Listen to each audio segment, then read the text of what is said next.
Hi, this is an hour with Sir Noni editorial.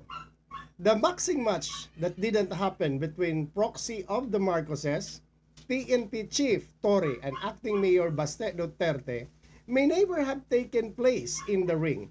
But imagining such a spectacle highlights much about the political theater that surrounds their personal public personas.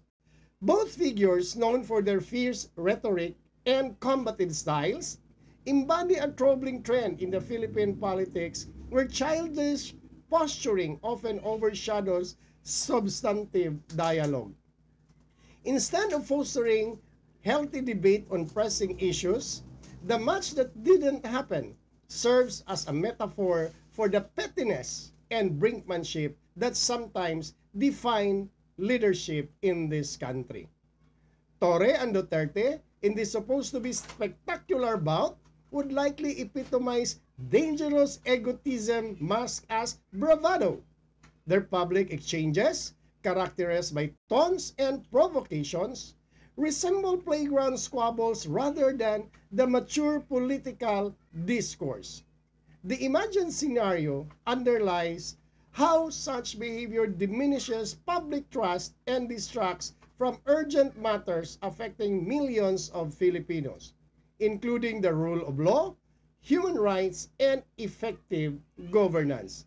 It also underscores how political leaders can inadvertently encourage a culture of conflict over collaboration, setting a poor example for both their followers and the next generation of leaders.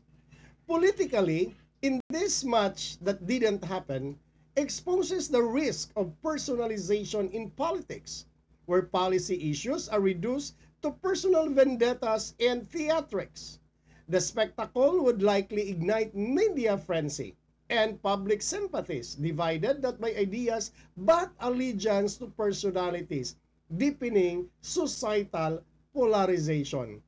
More troubling is the normalization of aggression on political as a political tool, potentially undermining democratic institutions and respect for civil discourse.